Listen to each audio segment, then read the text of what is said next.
তৎকালীন ফ্যাসিস্ট সরকার এই দিনেই অবৈধ অন্যায়ভাবে আমাদেরকে নিষিদ্ধ ঘোষণা করার কথা ছিল। পরে তারা একদিন পিছিয়ে 1 আগস্ট এই অপকর্মটি তারা করেছিল। আমরা সাথে সাথে প্রেস কনফারেন্স করে এটা প্রত্যাখ্যান করেছিলাম এবং জনগণকে, আমাদের সহকর্মীদেরকে আহ্বান জানিয়েছিলাম যে এই দেশে প্রতিবাদের শেষ ঠিকানাও এই সরকার যেহেতু নিশ্চিহ্ন করে দিতে চাচ্ছে, এখন আর বসে থাকার সময় নাই। এখন সবাইকে ঝাঁপিয়ে পড়তে হবে, আন্দোলনকারী জনতার সাথে মিশে যেতে হবে। আলহামদুলিল্লাহ, মাত্র 3 দিনের ব্যবধানে সরকার মাথা নত করে এই দেশ থেকে পালিয়ে যেতে বাধ্য হয়েছে। তারা আমাদেরকে নিষিদ্ধ করেছিল 1 আগস্ট, আর দুপুরে রান্না ভাত ফেলে তারা চলে গেছে 5 আগস্ট। আল্লাহ তাআলা তাদের কিসমতে ওটা রাখেন নাই। তারা ধারণা করেছিল অতীতের মতো 15.5 বছর যেভাবে মানুষের উপর অত্যাচার নির্যাতন করেছে, এই যাত্রায় তারা ফ্যাসিবাদী কায়দায় সেই আন্দোলন দমন করে দেবে। কিন্তু আল্লাহ তাআলা সমস্ত কুওয়াতের মালিক, শক্তির মালিক, আসমানের ফয়সালা যখন কারো ব্যাপারে জমিনে নেমে আসে, এইটা প্রতিরোধ করার ক্ষমতা কারোই থাকে না। সেদিন মানুষ মুখে মুখে বলতে শুরু করলো, আল্লাহ তাআলা একদল আবাবিল পাঠিয়েছিলেন। আবাবিলের কঙ্করের কাছে হস্তি বাহিনী অসহায় ছিল আব্রাহা। সেই হস্তি বাহিনী টিকে নাই, টুকরা টুকরা হয়ে গিয়েছিল। ঠিক 5 আগস্টের অবস্থাটা এমনই হয়েছিল। একদিকে সশস্ত্র সরকারি বাহিনীকে নামিয়ে দেওয়া হয়েছিল, তার সাথে সরকারি সন্ত্রাসী গুন্ডারাও হাতে অস্ত্র নিয়ে রাস্তায় নেমেছিল। আর আরেকদিকে নিরস্ত্র কিছু মানুষ বুকে ঈমান আর মুখে দেশপ্রেমের স্লোগান নিয়ে তারা নেমেছিল। এই ঈমান এবং স্লোগানকে আল্লাহ বিজয়ী করেছে। আল্লাহ তাআলা কালামে হাকিমে বলেছেন, কাম মিন ফিয়াতিন কালিলাতিন গালাবাত ফিয়াতান কাসীরাতান বিইজনিল্লাহ। দুনিয়ার শক্তি, সামর্থ্য আর বিশাল বাহিনী অসহায়। যখন আল্লাহর ফয়সালা হয়ে যায়, তখন ক্ষুদ্র বাহিনীকেও আল্লাহ বিশাল বাহিনীর উপর বিজয় দিয়ে দেন। এটি দুনিয়ায় একবার হয় নাই, বারবার হয়েছে। কিন্তু দুর্ভাগ্য, যারা দুরাচার, যারা স্বৈরাচার, এর থেকে তারা শিক্ষা নেয় না। এটা তাদের কপালে জুটে না। এই আন্দোলনে সবচেয়ে বেশি কুরবানি দিয়েছে শ্রমিক সমাজ। যে 1400 শহীদ হয়েছে বলে জাতিসংঘ বলেছে, তার মধ্যে যদি পেশা বিবেচনা হিসাব করা যায়, শ্রমিকদের সংখ্যা সবচেয়ে বেশি। তারপরে হচ্ছে ছাত্রদের সংখ্যা, এরপরে সাধারণ জনগণের সংখ্যা। সুতরাং যুগে যুগে শ্রমিকরা অন্যায় অসত্যের বিরুদ্ধে রক্ত দিয়েছে, জীবন দিয়েছে। 24-এও তারা একই কাজ করেছে। এই শ্রমিকরা, তারা তো কোটার জন্য আন্দোলন করে নাই, তারা করেছিল বৈষম্যের বিরুদ্ধে আন্দোলন। তারা চেয়েছিল সম্মানজনকভাবে দুমুঠো ভাতকে সম্মানের সাথে পরিবার পরিজন নিয়ে বেঁচে থাকার গ্যারান্টি। কিন্তু এখন আমরা কি দেখছি? এই যে একটু আগে বিশেষ অতিথি বলে গেলেন, জাতীয় সংসদে বিরোধী দলীয় হুইপ জনাব রফিকুল ইসলাম খান সাহেব, যে এই বিভাগের মন্ত্রণালয়ের যিনি দায়িত্বে, তিনি গদিতে বসেই বলে দিলেন, যদি সমঝোতার ভিত্তিতে কিছু নেওয়া হয় তাইলে এটাকে চাঁদা বলা যাবে না। ওনার এলাকায় চাঁদা বন্ধ হয়েছে। আমি জানি না একেবারে তৃণমূলের সব কিছুতে চাঁদা বন্ধ হয়েছে কিনা। চাঁদা বন্ধ করবে না বলে ইতিমধ্যে তারা ঘোষণা দিয়েছে। তাদেরই একজন হুইপ, তিনি বলেছেন যে কোনো দেশ থেকে যে কেউ আসলেও এই দেশে চাঁদাবাজি বন্ধ হবে না। তবে তারেক রহমানের সরকার চেষ্টা করতেছেন এটাকে কিছু নিচে নামাইয়া আনা। মানে এইটার মাধ্যমেও দ্বিতীয় দফা চাঁদাবাজিকে জাতীয় সনদ বা স্বীকৃতি দেওয়া হলো। 1 কোটি 1.5 কোটি মানুষকে তারা চাকরি দিবেন, তাই না? তো অনেকে বলে যে চাকরি তো দিয়েই দিয়েছেন, আর দেওয়া লাগবে কেন? টেম্পু স্ট্যান্ডের চাকরি। কি চাকরি এটা বুঝেন তো আপনারা?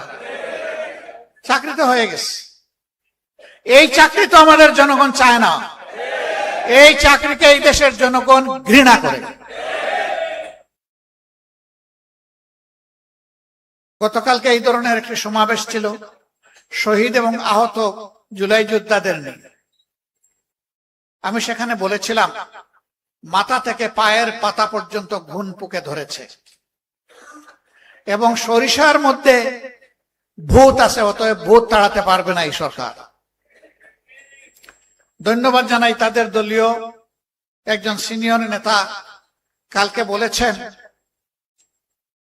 যে আমরা হতাশ, 5 মাসের এই সরকারের সময় দুর্নীতি বন্ধ করা যায়নি, বরঞ্চ দুর্নীতি বৃদ্ধি পেয়েছে। তিনি বলেছেন, এটা আমার কথা না। তার বাসায় সবাই দুর্নীতিতে লিপ্ত, একজন ছাড়া তিনি তারেক রহমান সাহেব। আমি বুঝলাম না, তারেক রহমান সাহেব প্রধানমন্ত্রী, তিনি চান না, অথচ দুর্নীতি সবাই করে, এটা কিভাবে হলো? আমরা দেখি তার ইশারায় সবকিছু চলে, তাহলে তার ইশারায় এটা বন্ধ হয় না কেন?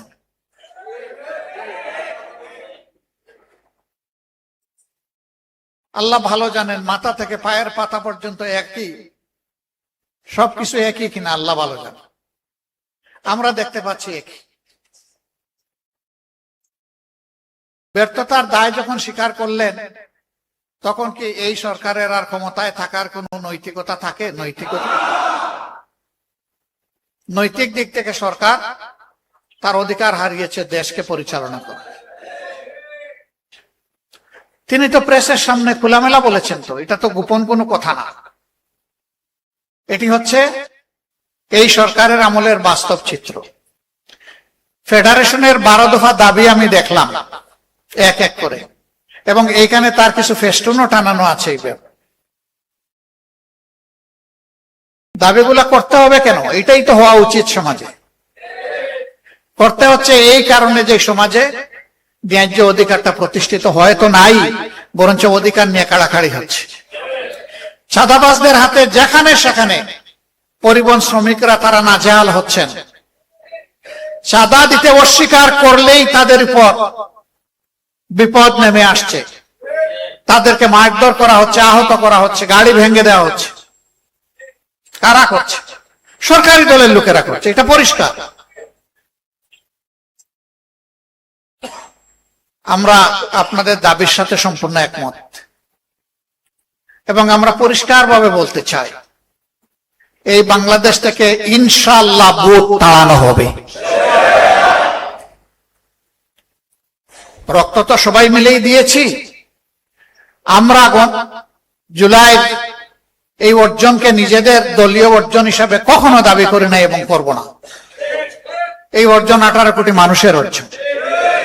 আমি সকলকে অনুরোধ করব, এককভাবে কেউ যেন এর কৃতিত্ব দাবি না করেন। ব্যক্তি হোক, দল হোক, গোষ্ঠী হোক, এইটা কারো একার নয়। 10 মাসের যে সন্তানকে মা কুলে নিয়ে রাস্তায় নেমে এসেছিলেন, ওই সন্তানের দাবি কি ছিল? ওই সন্তানের দাবি তার মায়ের মুখ দিয়ে বের হয়ে এসেছিল যে আমার সন্তান আগামীতে একটা বৈষম্যহীন বাংলাদেশ দেখতে চায়। অতএব এটা কোন গোষ্ঠীর আন্দোলন ছিল না, 18 কোটি মানুষের আন্দোলন ছিল। অনেকে বলেছেন আমাদের দলের এতজন শহীদ হয়েছে। আমরা বলি যে শহীদরা কোনো দলীয় সম্পত্তি নয়, শহীদরা জাতির সম্পদ। একবারের জন্য জামাতে ইসলামী বলে নাই যে আমাদের এতজন শহীদ হয়েছে। আমরা প্রতিজন শহীদকে সম্মান করি এবং জাতির সম্পদ হিসাবে তারা সবাই আমাদেরও সম্পদ। আহত পঙ্গু যারা হয়েছেন তারা এখনো কষ্টে কাতরাচ্ছেন। বুলেট পিলেট শরীরে নিয়ে তারা রাতে ঘুমাতে পারে না, কাজকর্ম করতে পারে না, অকাজ হয়ে পড়েছে। তাদেরকে যেভাবে স্বীকৃতি এবং সম্মান দেখানো উচিত সেটা দেখানো হচ্ছে না। আমরা পরিষ্কারভাবে দাবি জানাই, অবশ্যই জুলাইয়ের শহীদ এবং জুলাই যোদ্ধাদেরকে তাদের প্রাপ্য সম্মান দিতে হবে। যদি তাদেরকে তাদের প্রাপ্য সম্মান দেওয়া হয়, তাহলে মায়েদের গর্ভে আরো বেশি বেশি করে বীর জন্ম নেবে ইনশাআল্লাহ। আর যে জাতির মায়েরা বীর সন্তান জন্ম দেবে সেই জাতি বিশ্বের কোন দানবের কাছে মাথা নত করবে না। আমরা কোন আধিপত্যবাদের কাছে মাথা নত করব না। অনেকে আমাদেরকে পার্টি নন গ্রাটা, মানে তাদের দেশে এই পার্টিকে তারা বরণ করবে না বলে ঘোষণা দিয়েছে। আমরা এগুলা কেয়ার করি না। আল্লাহ তাআলা বাংলাদেশে জন্ম দিয়েছেন, এই বাংলাদেশের লাভ ক্ষতি হচ্ছে আমাদের লাভ ক্ষতি। এই বাংলাদেশ নিয়েই বাঁচতে চাই, এই বাংলাদেশের জনগণের জন্য লড়াই করতে চাই, এই বাংলাদেশের জনগণের হাতে হাতে তাদের অধিকার তুলে দিতে চাই। এর আগ পর্যন্ত আমরা থামবো না ইনশাআল্লাহ। সম্মানিত ভাইয়েরা, আপনারা সব জায়গায় রুখে দাঁড়ান। আপনি রুখে দাঁড়ালেই আপনি বাংলাদেশ, আপনি মাথা নত করলেই একদম সর্বনাশ। এই হারা যাবে না, জিততে হবে ইনশাআল্লাহ। অশুভ শক্তির বিরুদ্ধে বুক টান করে লড়েই জিতবো ইনশাআল্লাহ। এবং এদেশের মানুষের অধিকার আমরা ছিনিয়ে আনবো। ধানাই পানাই করা হচ্ছে গণভোটের রায় নিয়ে, আমাদের স্পষ্ট কথা, এই রায় মানতে হবে। 70 ভাগ জনগণ রায় দিয়েছে। যদি গণতন্ত্রে বিশ্বাস করেন এবং নিজেদেরকে গণতন্ত্রের দল এবং সরকার মনে করেন, তাহলে 70 ভাগ মানুষের রায় অবশ্যই মানতে হবে। এই রায় অস্বীকার করার মানে হচ্ছে জনগণকে অপমান করা। জনগণের অপমান আমরা বরদাস্ত করব না। আমরা কথা দিয়েছি লড়ে যাব ইনশাআল্লাহ, আমরা কথা দিয়েছি বিজয়ী হব আল্লাহর সাহায্যে বিইজনিল্লাহ। আল্লাহ সবসময় ন্যায় এবং হকের পক্ষে থাকেন, মজলুমের পক্ষে থাকেন। আমরা আগেও মজলুম ছিলাম, এখনো মজলুম, আপনারা বুঝতে পারছেন। আমাদের বিরুদ্ধে হাজার ষড়যন্ত্র হচ্ছে। মহান আল্লাহ আমাদের জন্য যথেষ্ট। হাসবুনাল্লাহু নি'মাল ওয়াকিল, নি'মাল মাওলা ওয়া নি'মান নাসির।